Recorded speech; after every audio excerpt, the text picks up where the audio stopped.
अस्सलाम वालेकुम, welcome to grow with Bilal. आज की वीडियो के अंदर हम चैप्टर नंबर 2 स्टार्ट करने लगे हैं 10th कंप्यूटर साइंस बुक का। तो अगर आपने अभी तक चैप्टर नंबर 1 नहीं देखा तो उसकी वीडियोस देख लें, प्लेलिस्ट के अंदर चले जाएं और उसके बाद उन वीडियो से गो थ्रू हो जाएं ताकि आपके चैप्टर 1 की कॉन्सेप्ट अच्छी तरह से क्लियर हो सकें और आप अगले लेक्चर अच्छी तरह से समझ सकें। जी, तो वीडियो की तरफ बढ़ने से पहले अगर आपने अभी तक मेरे चैनल को सब्सक्राइब नहीं किया हुआ तो मेरे चैनल को सब्सक्राइब कर लें ताकि इन फ्यूचर आने वाली वीडियोस आप तक पहुंच सकें। तो बढ़ते हैं आज के लेक्चर की जानिब। जी, तो चैप्टर नंबर 2 हमारा all about the user interaction है कि यूजर किस तरह अपने प्रोग्राम की आउटपुट लेगा और कैसे यूजर इनपुट प्रोग्राम को देगा। तो ये दोनों बहुत इंपॉर्टेंट कॉन्सेप्ट्स हैं। अगर आप किसी भी चीज़ को या मशीन को इनपुट देना जान जाते हैं और उससे आउटपुट लेना जान जाते हैं तो आपका तमाम प्रॉब्लम जो है वो इजीली सॉल्व हो सकता है। तो प्रोग्रामिंग लैंग्वेज के अंदर ये एक मेन एलिमेंट होता है अंडरस्टैंड करने के लिए कि आपने प्रोग्राम को इनपुट कैसे देनी है और आउटपुट कैसे देनी है। तो इस वाले से ये लेक्चर बहुत ज़्यादा इंपॉर्टेंट होने जा रहा है, तो आप लोग पूरा फोकस होकर ये लेक्चर लीजिएगा। जिसके जो शुरू वाले टॉपिक्स हैं उसके अंदर हम प्रिंट एफ फंक्शन का इस्तेमाल सीखेंगे और उसके बाद हम स्कैन एफ फंक्शन को देखेंगे और गेट सी एच फंक्शन के बारे में जानेंगे। तो बढ़ते हैं लेक्चर की जानिब। जी, सबसे पहले यूनिट का इंट्रोडक्शन है। A computer is a device that take data as a input. जैसा कि मैं पहले बता चुका हूं कि हम कंप्यूटर को या अपने प्रोग्राम को इनपुट देना सीखेंगे यहाँ से, और प्रोसेस करता है कंप्यूटर उसको डाटा को and then generate the output results.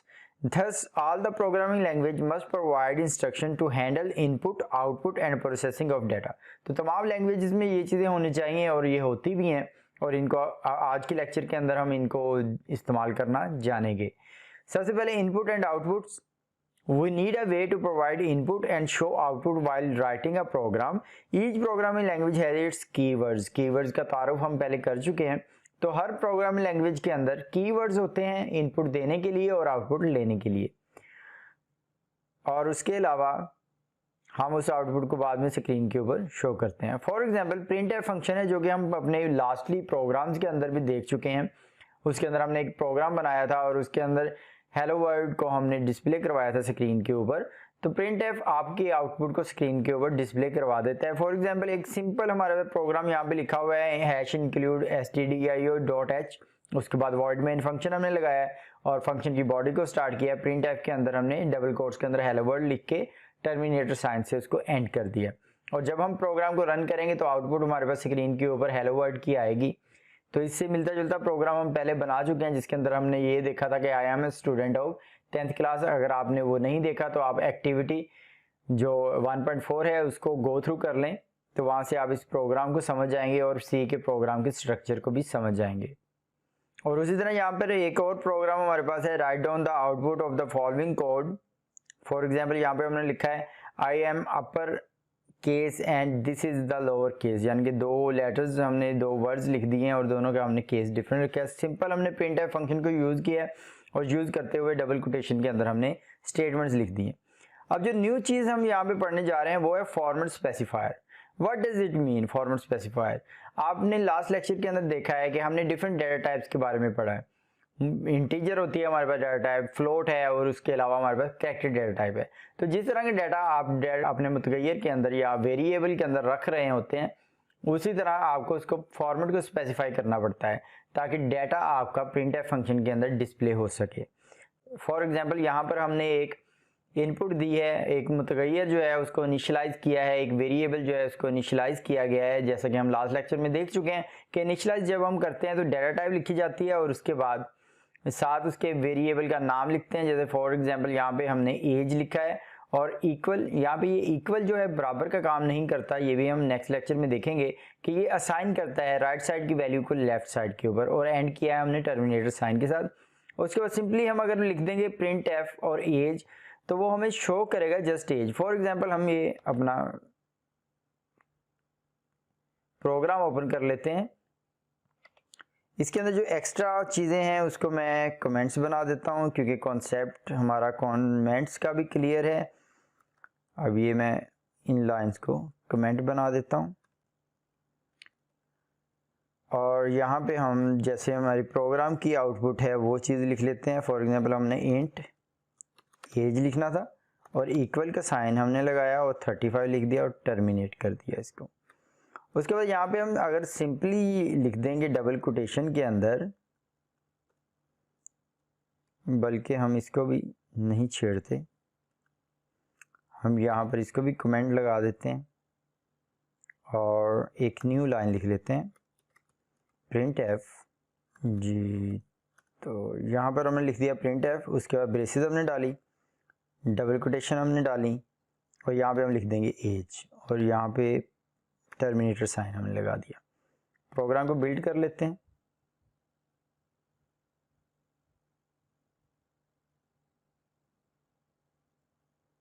Ji programme हमारा बिल्ड हो चुका है। अब इसके बाद इसको हमने रन किया है तो यहाँ पर हमारे पास आउटपुट एज आई है, जैसा कि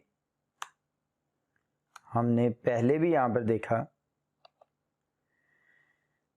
कि आउटपुट हमारे पास एज आएगी। क्यों एज आएगी, 35 क्यों शो नहीं हुआ, क्योंकि हमने यहाँ पर जस्ट एज जो है उसे पैरेंथेसिस के अंदर लिख दिया है और डबल कोटेशन में लिख दिया है। तो डबल कोटेशन में आप जो लिखेंगे वो एज इट इज ही शो हो जाएगा। अगर आप वो वैल्यू शो करवाना चाहते हैं जो कि एज की थी तो उसको शो करवाने के लिए हमें फॉर्मेट स्पेसिफायर लगाने पड़ते हैं। फॉर एग्जांपल इंट हमने डेटा टाइप ली थी तो यहाँ पे हम परसेंटेज डी का इजाफा करेंगे। फॉर एग्जांपल हम दोबारा प्रोग्राम पे वापस चले जाते हैं, यहाँ पे हम एज में चले गए और ये सेंटेंस ऐसे बना देते हैं माई एज इज, और उसके बाद परसेंटेज का साइन हम डालेंगे। या तो आप डी लिख सकते हैं या आप आई लिख सकते हैं, इन दोनों में से कोई एक वैल्यू आप यूज कर सकते हैं। दोबारा हम प्रोग्राम को बिल्ड कर लेते हैं और बिल्ड करने के बाद इसको हम रन कर देते हैं। तो यहां पर आप देख रहे हैं कि इसने क्या शो किया है, माई एज इज 2036 और 64।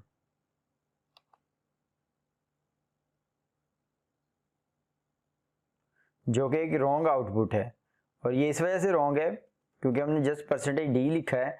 इसके बाद हम कॉमा डालेंगे और यहाँ पर जो अपने वेरिएबल का नेम था वो हमने लिख दिया और इसको हम बिल्ड कर देते हैं। बिल्ड करने के बाद इसको हम रन करते हैं तो यहाँ पे आप देख रहे हैं आउटपुट क्या आई है, my age is 35। Enter press करते हैं, कंटिन्यू करते हैं इसको और आउटपुट हमारे पास एंड हो चुकी है। तो इस तरह आप अपने वेरिएबल्स की वैल्यूज को डिस्प्ले करवा सकते हैं।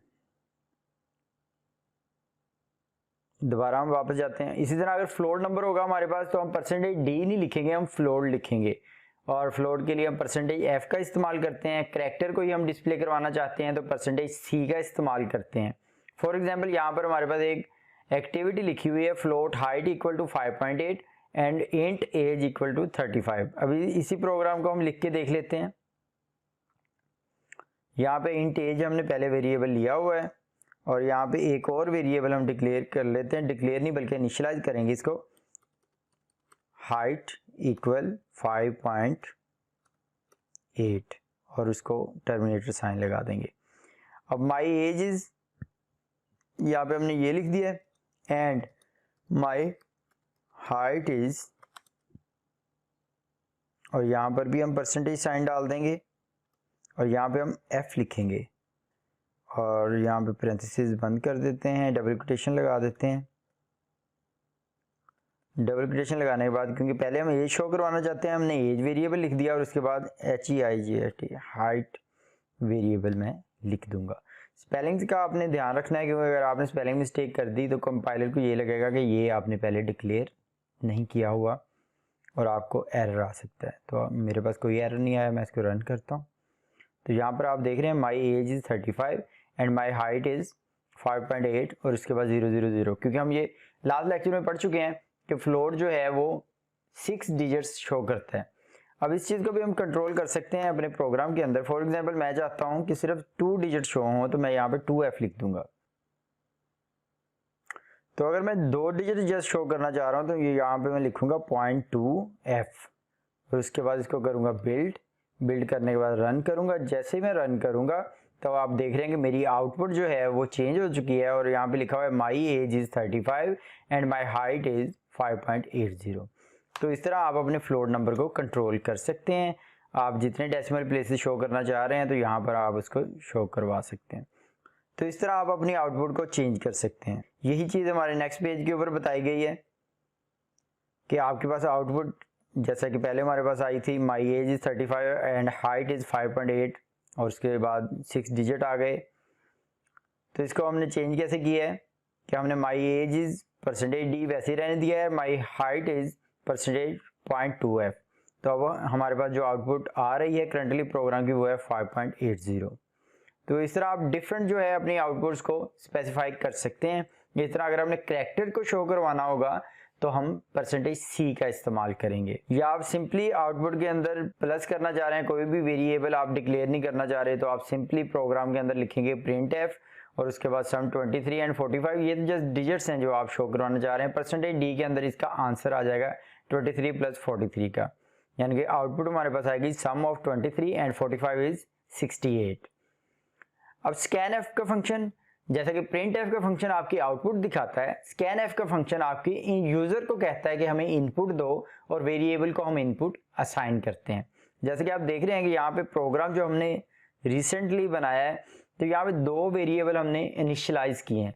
फर्स्ट वेरिएबल एज का था, सेकंड वेरिएबल हमारा हाइट का था। हाइट के अंदर हमने फ्लोट वैल्यूज ली थी, इसलिए डाटा टाइप हमने फ्लोट रखी है, और एज के अंदर हमने इंट वैल्यू ली थी, इसलिए डाटा टाइप हमने इंट रखी है। तो यहाँ पर हम प्रोग्राम को कह लेंगे अंदर से वैल्यूज दे रहे हैं, अपने कोड के अंदर से वैल्यूज दे रहे हैं, लेकिन मोस्टली हमारे जो प्रोग्राम होते हैं उसके अंदर हम यूजर को कहते हैं inter your age, inter your height. तो ये काम करवाने के लिए या यूजर को ये कहने के लिए कि तुम इनपुट एंटर करो, तो हमें scanf फंक्शन का इस्तेमाल करना पड़ता है। तो ये फंक्शन आप लोगों के लिए न्यू है, तो इसको जरा डिटेल में स्टडी कर लेते हैं। scanf is a built-in function in C language that take input from the user into the variable. We specify the expected input data type in scanf function with the help of format specifier. उसी तरह format specifier इस्तेमाल किया जाएंगे जिस तरह हम printf की statements के अंदर इस्तेमाल करते रहे हैं। सेम वही प्रोसीजर है हमारे पास। %d यूज करेंगे हम डेसिमल के लिए, या i यूज करेंगे क्योंकि i फॉर इंटीजर। उसी तरह अगर हमारे पास फ्लोट नंबर होंगे तो हम %f को यूज करेंगे। तो यहाँ पर एक सिंपल एग्जांपल है हमारे पास जिसके अंदर हमने 4 वैल्यू यूजर से ली है। फॉर एग्जांपल हम कह देते हैं यूजर को कि अपना ग्रेड एंटर करो। हम यहाँ पे scanf फंक्शन लिखेंगे और उसके साथ %c लिखेंगे और डबल कोट्स डालेंगे और एंड का साइन। इसके अंदर एक चीज को आपने नोट डाउन करना है कि कॉमा के बाद हमने एंड का साइन डालना है और वो वेरिएबल का नाम डाल देना है जिसके अंदर हम वैल्यू लेना चाह रहे हैं यूजर से। फॉर एग्जाम्पल हम यहाँ पर अपने प्रोग्राम में वापस चले गए। ये 2 इनपुट्स हमने प्रोग्राम के अंदर से दिए हैं। थर्ड इनपुट हम लेना चाह रहे हैं 4 और यहाँ पे हम नाम लिख देते हैं इसका ग्रेड। ग्रेड लिखने के बाद हमने कर दिया इसको टर्मिनेट। टर्मिनेट करने के बाद हम यहाँ पर देते हैं scanf फंक्शन। scanf हमने लिखा और उसके बाद हम ब्रेसेस डाल देते हैं। ये मुझे यहाँ पर शो कर रहा है कि आप scanf फंक्शन इस तरह लिख सकते हैं। खैर मैं खुद ही लिख लेता हूँ इसके अंदर। अब यहाँ पर मैंने डबल कोटेशन डाल दी है और इसके अंदर मैं राइट डन करूँगा %c और उसके बाद मैं यहाँ पे कॉमा डालूंगा। कॉमा डालने के बाद मैं एंड साइन डालूंगा। एंड साइन डालने के बाद मैं लिखूंगा ग्रेड और टर्मिनेटर लगा के मैं इसको बंद कर दूंगा। अब यहाँ पर मैसेज को शो करने के लिए हम एक और printf का फंक्शन लगा लेते हैं और इसके अंदर लिख देते हैं एंटर योर ग्रेड और इसको यहाँ पे कर देते हैं टर्मिनेट। बिल्ड करवा लेते हैं इसको। एंटर योर ग्रेड कह रहा है हमें, हम यहाँ पे ए एंटर करते हैं। तो आप देख रहे हैं कि यहाँ पे स्टेटमेंट जो है हमारी वो चेंज हो चुकी है। My age is 35, my height is 5.80 and my grade is a तो इस तरह आप डिफरेंट आउटपुट्स को चेंज कर सकते हैं। हम एंटर दबाते हैं, इसको बंद कर देते हैं। फॉर एग्जांपल यहाँ पे मैं चाहता हूँ कि इक्वल का साइन आए तो ज़्यादा बेहतर लगेगा, तो मैं यहाँ पर थोड़ा स्पेस डाल के इक्वल डाल देता हूँ। दोबारा बिल्ड कर लेता हूँ और यहाँ पर तो अब मैं यहाँ पे ग्रेड एंटर करता हूँ बी फॉर एग्जांपल। अब जो वैल्यू मैंने एंटर की वो यहाँ पर शो हो रही है। तो हमने 2 ऐसी इनपुट दी जो कि प्रोग्राम के अंदर से थी और एक ऐसी इनपुट यहाँ पर डाली है जो कि हमने प्रोग्राम के आउटसाइड दी है, जो हम यूज़र से हमने ली है। तो इस तरह आप प्रोग्राम बना के उसकी ऑब्जेक्ट फाइल बना के और डिफरेंट जो है डाटा यूज़र से कलेक्ट कर सकते हैं। फॉर एग्जांपल उसके बाद यहाँ पे इंपॉर्टेंट नोट है कि हम स्कैनएफ फंक्शन को यूज़ करते हुए मल्टीपल वैल्यूज़ भी ले सकते हैं। तो मल्टीपल वैल्यूज़ के लेने के लिए जिस तरतीब के साथ आपने वैल्यूज़ लेनी हो यूज़र से, उसी तरतीब के साथ आपने फॉर्मेट स्पेसिफायर लिखने हैं और एंड का साइन डाल के वेरिएबल्स के नेम लिखने हैं। फॉर एग्जांपल यहाँ पे एक एक्टिविटी है हमारे पास जिसके अंदर आप रोल नंबर देंगे, परसेंटेज देंगे और ग्रेड देंगे। ये 3 चीज़ें आप लेना चाह रहे हैं यूज़र से, तो आप इजीली इन चीज़ों को ले सकते हैं स्कैनएफ का फंक्शन इस्तेमाल करते हुए। उसके बाद आपने देखा है कि हर फंक्शन के अंदर या हर आप कह लेंगे वॉइड मेन फंक्शन के अंदर मैंने गेट सी एच का फंक्शन लिखा हुआ है। तो गेट सी एच फंक्शन का मतलब होता है कि गेट करेक्टर। आपने यूज़र से कोई करेक्टर लेना है और करेक्टर जैसे ही आप इनपुट करेंगे तो हमारी स्क्रीन जो है वो एंड हो जाती है। Get c h function is use to read a character from the user. The character enter user does not get display on screen. This function is generally used to hold the execution of the program because the program does not continue further until the user types a key. To use this function, we need to include library conio.h in the header section of the program. यानी कि conio.h लगाएंगे तो आप getch इस्तेमाल करेंगे। अगर आपने conio.h की लिंक फाइल नहीं लगाई हुई तो आप getch फंक्शन अगर लिख देंगे तो कंपाइलर आपको एरर देगा कि getch डिफाइन नहीं है। फॉर एग्जाम्पल हमारा ये प्रोग्राम पहले बिल्कुल सही चल रहा है, यहाँ पे कॉनियो हमने लगाई हुई है, हम इसको कमेंट कर देते हैं, यानी कि ये हमारा प्रोग्राम में से निकल गई। तो अब आप देख रहे हैं यहाँ पे इसने मुझे एक एरर शो किया है कि implicit declaration of function get c h, यानी उसके नहीं समझ आ रही कंपाइलर को गेट सी एच क्या है। जैसे हम हेडर फाइल को डाल देंगे प्रोग्राम के अंदर, अब वो हमारा प्रोग्राम सक्सेसफुली रन होना शुरू हो जाएगा। तो इस तरह आप अपने प्रोग्राम को इनपुट दे सकते हैं, उसकी आउटपुट ले सकते हैं और डिफरेंट टाइप के डाटा टाइप को स्पेसिफाई कर सकते हैं। उम्मीद करते हैं आज का लेक्चर आपको पसंद आया होगा। इस लेक्चर को आप खुद भी इम्प्लीमेंट करके देखें, डिफरेंट तरह की इनपुट दें अपने प्रोग्राम को, उसके ऊपर डिफरेंट तरह की कैलकुलेशन करवाएं और बाद में रिजल्ट्स को डिस्प्ले करवाएं। तो चैप्टर नंबर 2 के हवाले से आज के लिए इतना ही। नेक्स्ट लेक्चर के अंदर हम मजीद टॉपिक्स देखेंगे इस चैप्टर के। तो stay tuned with my channel. अल्लाह हाफिज़।